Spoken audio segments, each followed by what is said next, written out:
What's going on YouTube, Instagram, Twitter, all platforms? Welcome to another episode of the All 32 podcast. And today we're talking about the Bears hiring their new coach, Mr. Ben Johnson. What are the Bears getting with Ben Johnson, man? Hey, we're going to look into the optics and we're going to figure it out. So let's get it.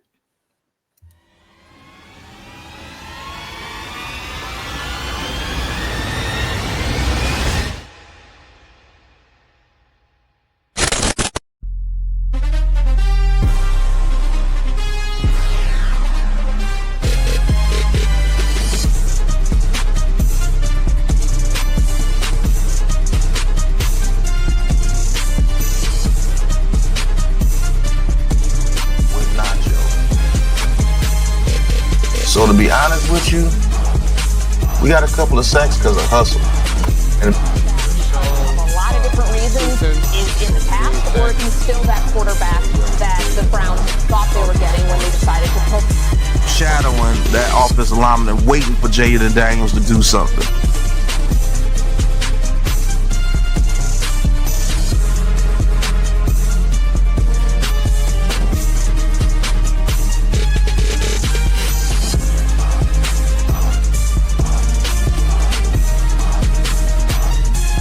Welcome to the NFL All 32.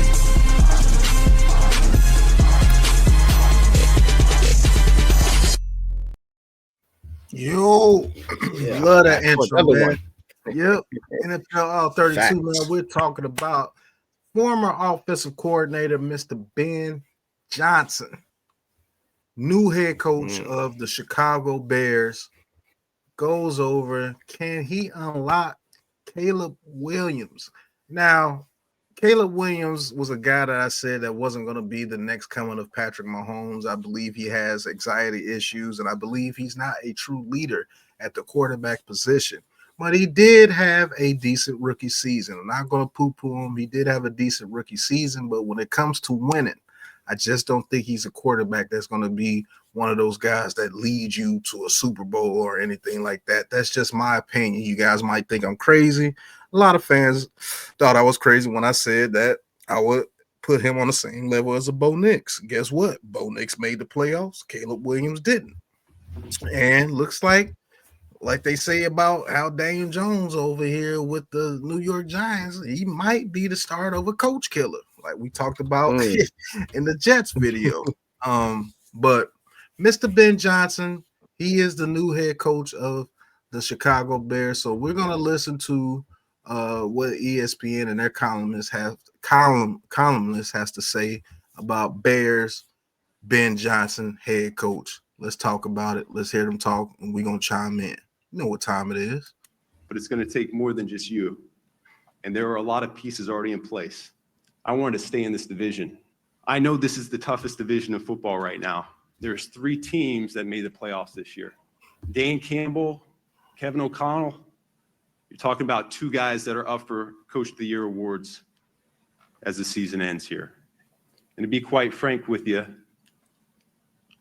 I kind of enjoyed beating Matt LaFleur twice a year.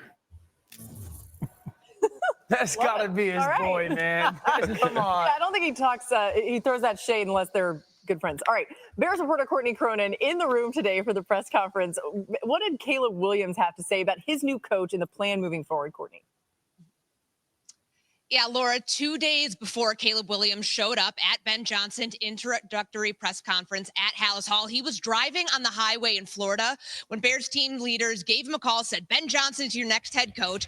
And he let out this scream in excitement because it provided clarity for Williams in the offseason. And Johnson said that Williams was a huge reason why he decided to take this job and that he's going to calibrate an offense around the QB. But that doesn't mean they're going to just drop the Detroit playbook here in Chicago and call it a day and build it from there. No, they're ripping this thing down to the studs to build it around the former #1 overall pick. And that approach reminds Williams of what he had with Lincoln Riley at USC. Obviously, Riley had coached great quarterbacks in college football like Baker Mayfield, Kyler Murray, but he didn't coach Caleb Williams the exact same way that he did those two. And that's a big selling point. Jared Goff is not Caleb Williams. Williams knows that, and Ben Johnson knows that. And above all else, you could really tell just how much the symbiotic relationship between those two is already starting to take place. Williams said he's had conversations with Johnson about being challenged, about honing his skill set. But if there is something that Johnson wants to put in the playbook that does not fit Caleb Williams' skill set or just isn't something he jives with, it will not be in there going forward. So, looks like Mr. Ben Johnson is going to have to, alter a couple of things if it doesn't suit as far as his offensive philosophy that he had over there with the Lions. Now, Ben Johnson comes with incredible credentials. We don't have to go through Ben Johnson's credentials as a coach. We all seen it on display when he was with the Lions. He had a top 5 offense in each of the seasons as Lions offensive coordinator from 2022 to 2024. I love the way they run the ball. I love the concepts that they come up with. Now, Ben Johnson has a tendency to get a little ahead of himself with some of the trick plays that he does, and it costed him in the playoffs. And what's the quarterback over there? Jared Goff. His play in that playoff game, really costed the Lions in that playoff game. So what I want to ask you, NYG, is how do you think Ben Johnson and Caleb Williams can fit together over there with the Chicago Bears, going against that Vikings defense, going against that Lions defense when they are healthy, and the Packers defense when they're healthy are actually pretty good as well? Do you think that Ben Johnson and Caleb Williams can turn around from being the butt of the division and compete with those other 3 playoff teams as you aforementioned? Can they? Yeah, I mean, they can. When you look at what Ben Johnson did offensively with Detroit, and you look at the pieces that Chicago has, you're talking about Keenan Allen, you're talking about DJ Moore, you're talking about Rome Odunze, you got they got Swift over there. So I mean, you gotta upgrade the offensive line, but you drafted Caleb Williams #1 overall. Should he be as good, if not better, than Jared Goff? Yes, that's the expectation. So you have all the tools over there to do that. Now, I'm going to have questions because you haven't seen it yet, and it hasn't been proven with Ben Johnson nor Caleb Williams. The Lions couldn't get it done, and Caleb Williams, he hasn't won a national championship in college. Am I correct? And so, exactly, didn't even make the playoffs. So again, he hasn't. It's not like he's won all these games or he's won at this elite level, and neither has Ben Johnson. So you have to question leadership. You have to question leadership with Caleb Williams and with Ben Johnson. Now, I'm not going to judge Ben Johnson, even though something was weird about that press conference. This kind of smirky look, a little bit cheesy, a little bit. Gave me a little Nick Sirianni vibes a little bit. But anyway, his mind offensively can't be denied. He's a very good offensive play caller. So, yes, they can compete in that division, but I have questions. And who's going to be the defensive coordinator? What's the defense going to look like? You always got to look at that side of the football too. It's not all about offense. So, as far as his relationship with Caleb Williams, I mean, I think they'll be fine. To me, they kind of fit together in a weird way. I don't know. I mean, yeah. I do think that he can bring an offensive skill set to the Chicago Bears that they have pretty much have never seen. Before Caleb Williams, I still don't think the Bears have had a 4,000-yard passer in their history. And that's crazy. They've never had a 4,000-yard passer in their history. I just don't, I think it's going to be extremely hard for them in that division, man. So let me give you Caleb Williams numbers He had 62% completion, threw for 3,500 yards, had 20 touchdowns, 6 interceptions, and had 6.3 yards per throw. Now, that's not bad. He added 489 yards on the ground on 81 carries, 6-point average, no touchdowns, but he did have 6 fumbles, so 2 of them lost. So, I mean, look, what I'm saying is I'm going to always be fair. Even though I'm not a big Caleb Williams fan, there is room for improvement. There's upside. You know what I'm saying? His rookie season wasn't that bad. No, it wasn't bad at all. You know, so with a coach like Ben Johnson, you know, I'm not going to cap. I'm going to say, yeah, they can be a good offense. I don't know if they can be a good team. You know what I'm saying? That's a fact. It can be a good offense for sure. I've always said Caleb Williams is a guy that can put up stats, but I think he's just not a guy that's a leader. You can win a lot of games with him. As far as he may get you to playoffs a couple of times because you go through a regular season. I'm gonna give you a team to think about: the Miami Dolphins. That's a fact. Think about the Miami Dolphins. That's what I think the Chicago Chicago Bears puts up can be. A lot of stats, but you ain't worried about them boys going into the playoffs. You are not worried about them boys going into the playoffs, and that's an absolute fact. So we're gonna get into the other side of the conversation because I have a concern about this guy going to Chicago, and it seems that a couple of people on Twitter feel the same way. But let's get into it. Okay.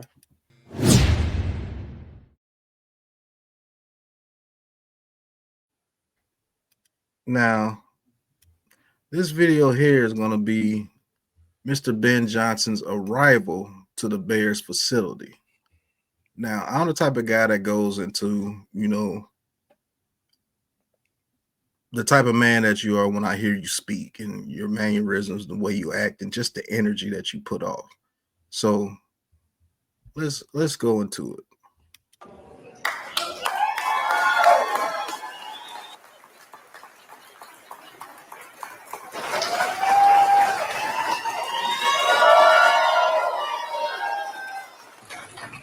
Everyone get back to work. Listen, thank you so much. My family and I, we are beyond excited. This is exactly where we wanted to be. This is exactly where we wanted to be. Where we want you. This is going to be a challenge. I am well aware of that. I know what this division's about. And this is exactly where we want to be. We're going to go after this thing, and it's going to take all of us in this room. It's going to take this locker room. It's nothing more important than that locker room and us serving that locker room and those players. All right? They need to understand that, and they need to feel that from us every single day. And if we do that, the wins are going to come. The playoffs are going to come. All right? Can't wait to get to know you guys, and thank you so much for the warm welcome. Thank you. Now, this is going to be a little far-fetched, and people are going to be like, what are you talking about, Pat? This dude comes off as extremely phony to me. I'm just going to be honest with you. He comes off extremely phony, and he sounds like a politician to me. Did he say anything wrong? No. I'm just reading energy, man. This dude comes off as a politician, and he comes off as a know-it-all to me a little bit. And there was reports, and you can go on Twitter, there was a couple of reports that him and Dan Campbell weren't on very good terms. There's a report out there, and you got to think about it. He got that job super quick. Like super quick. Like a day after they lost, he got that job. So was he already on his way out? And him and Dan Campbell were going at it. But he comes off as a little, I don't know, man. One of them little dudes is like, man, shut up, bro. He's like, you don't know everything. Yeah. He doesn't have the command the room type of energy. Yeah, you see what I'm You saying? know what I'm saying? He has the schoolboy type of energy. You know what I'm saying? Like, go in the corner, do your job, don't say too much type energy. Offensive coordinator, not head coach. Exactly. Leader of men. We've been preaching this. I'm sorry to cut you off, but we've been preaching this for a minute now. These offensive coordinators, you want to know why they have a high, horrible rate as coaches, head coaches? It's because they're not leader of men, they're offensive coordinators. They're part of a conglomerate, but they're not good enough to be the head guy. They're smart. They're good at what they do. But being a head coach is not looking at a play sheet calling calls. You got to look over players. You got to look over draft picks. You got to look over the money. You got to look over, is my player feeling right today? You know, you got to look over the defense, the offense, the special teams, clock management, game planning, not just for the offense, but the defense too. You know what I'm saying? There's only been a few head coaches that were offensive coordinators that did it well, that I could think of at the top of my head that is on a high level. That's like Andy Reid, Sean McVay. You know, there's a couple of others out there, but we ain't gonna go fully into this list because the video will be long. But I just don't. I don't know, man. Am I wrong? I mean, you tell me. I'm not. I said the same thing, man. He has a schoolboy type energy, man. It's the same vibe I got with the dude Mike McDaniels over there in with the Dolphins. Somebody said he looked like your neighborhood pot dealer.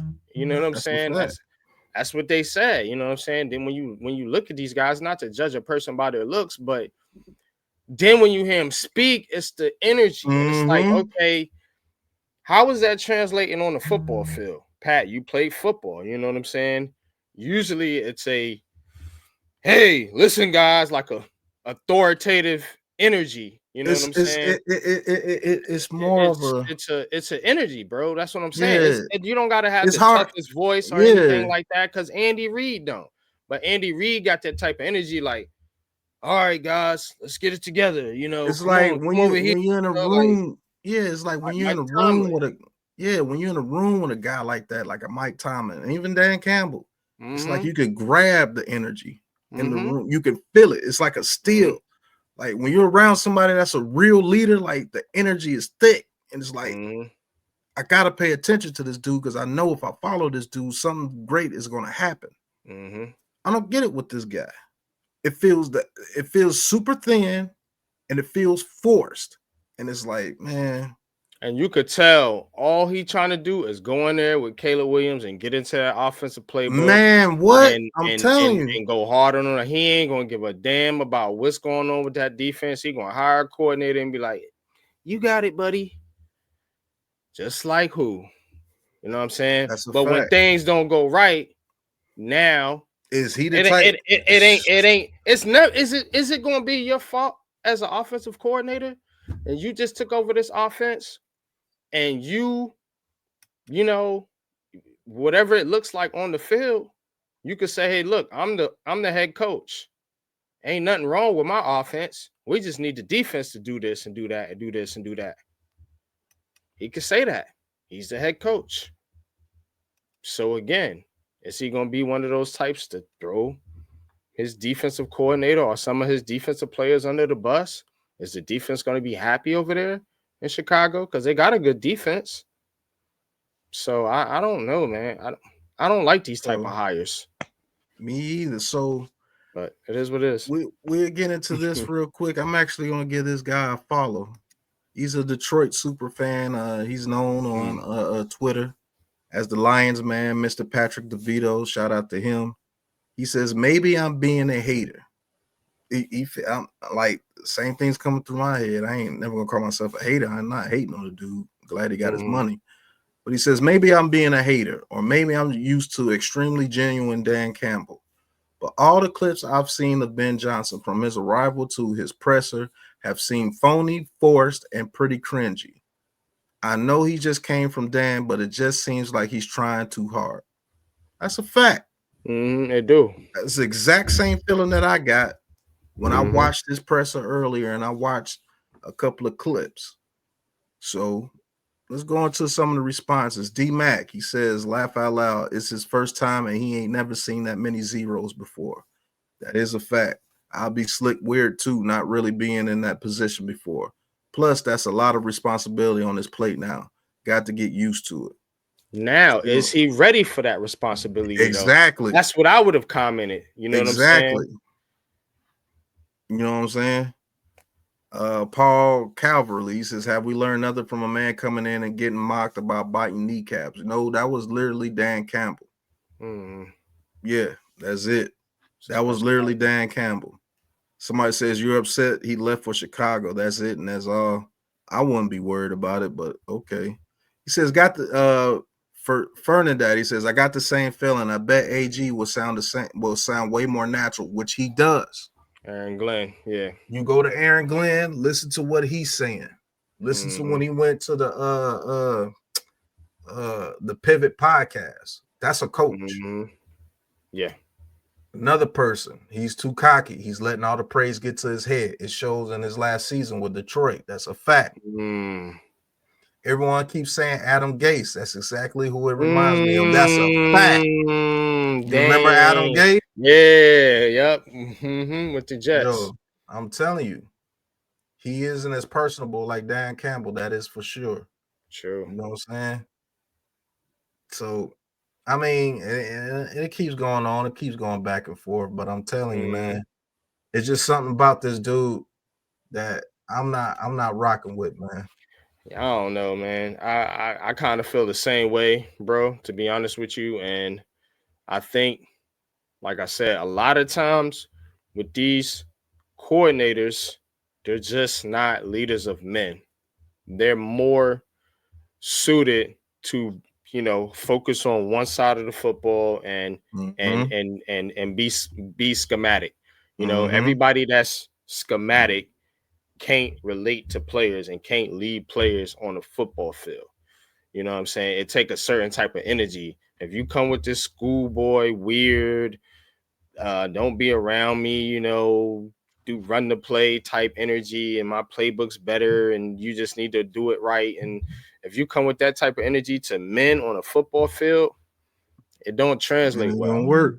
It's not going to work. So you got to be more relatable to people. And that's why the leader of men type coach is always going to be my choice, for any team, and I think Chicago got it wrong, especially with a guy like Caleb Williams, because he's not a leader of men. No, that's a fact. You see what I'm saying? Yeah, it's like so it's really gonna be like need a leader of men, right? It's gonna be like two negatives dudes trying to get their stats. I'm telling you, that's how I feel, man. Facts.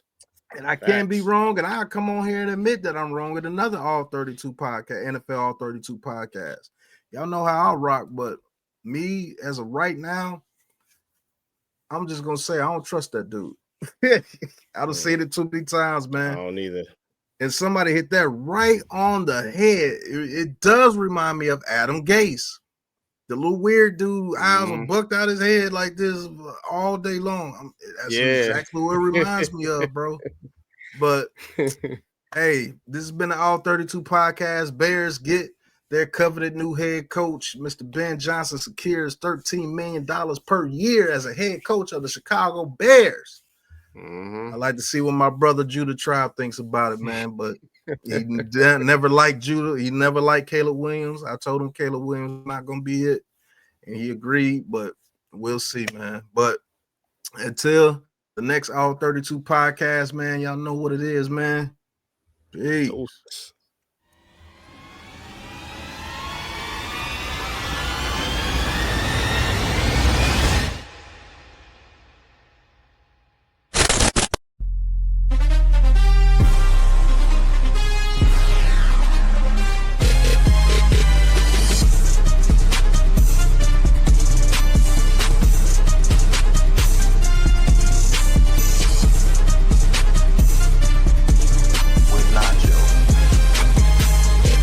So to be honest with you, we got a couple of sacks because of hustle.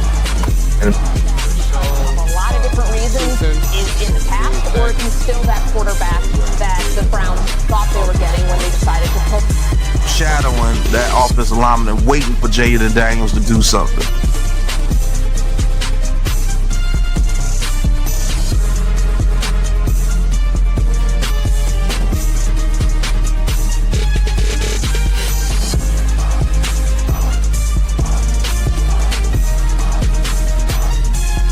Welcome to the NFL All 32.